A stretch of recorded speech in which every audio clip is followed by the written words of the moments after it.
एक बार की बात है, एक मठ में सभी शिष्य अपने गुरु के पास बैठे थे। गुरु ने शिष्यों से कहा कि आज जो कहानी मैं आपको सुनाने जा रहा हूं, इसे जरा ध्यान से सुनना और उसके बाद जो मैं पूछूंगा उसका उत्तर देना। सभी शिष्य कहानी को शांत होकर गौर से सुनने लगे। गुरु ने शिष्यों को कहानी सुनाना शुरू किया। एक बार की बात है, महात्मा बुद्ध ध्यान में बैठे हुए थे। तभी उन्हें किसी के चिल्लाने की आवाज आई। कोई बार बार चिल्ला रहा था कि मुझे बचाओ। गौतम बुद्ध ने उस मनुष्य की आवाज सुनकर पहचान लिया कि जरूर यह किसी नरक में गए व्यक्ति की आवाज है जो उस नरक की अग्नि में जल रहा है। उन्हें यह भी समझ आ रहा था कि उसे दंड इसलिए दिया जा रहा है क्योंकि जब वह जीवित था तब उसने बहुत लोगों को मारा था और चोरी कर दूसरे लोगों को नुकसान पहुंचाया था। उसने बहुत पाप किए थे, परंतु महात्मा बुद्ध को उस व्यक्ति पर दया आ गई और वह उसकी मदद करना चाहते थे।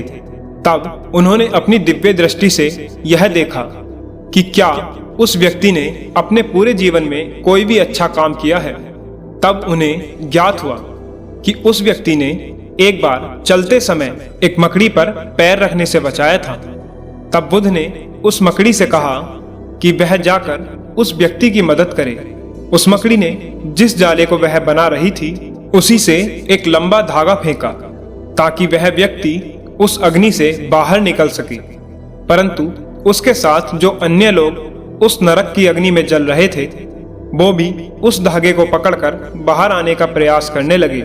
यह देखकर वह व्यक्ति क्रोधित हो गया कि यह तो मेरे लिए है।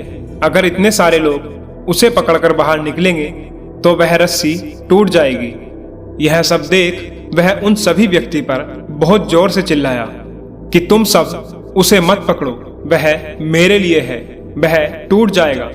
तभी वह धागा टूट जाता है और सभी वापिस उस नरक की अग्नि में गिर जाते हैं। फिर वह व्यक्ति वापिस से चिल्लाने लगता है कि कोई मुझे बचाओ। परंतु इस बार बुद्ध ने उस व्यक्ति की आवाज को सुनकर अनसुना कर दिया और उसकी कोई सहायता नहीं की। इसके साथ उन गुरु ने अपनी कहानी समाप्त की और फिर अपने शिष्यों से पूछा कि बताओ इस कहानी में कहाँ दोष है। उन शिष्यों में से एक शिष्य बोला, मकड़ी के धागे में वह इतना मजबूत नहीं होता कि वह सबका भार सह सके। तब दूसरा शिष्य कहता है, स्वर्ग और नर्क जैसी कोई चीज नहीं होती, यह सब कहने की बात है। और फिर तीसरा शिष्य कहता है कि जब महात्मा बुद्ध ध्यान करके बैठे हुए थे तब उन्होंने कोई दूसरी आवाज सुनी होगी। तब वो गुरु मुस्कुराए और बोले कि तुम सब ने एक महत्वपूर्ण मुद्दे पर ध्यान नहीं दिया। यह कहकर वो गुरु वहां से उठकर चले गए। क्या आप समझ पाए कि वह महत्वपूर्ण मुद्दा क्या था?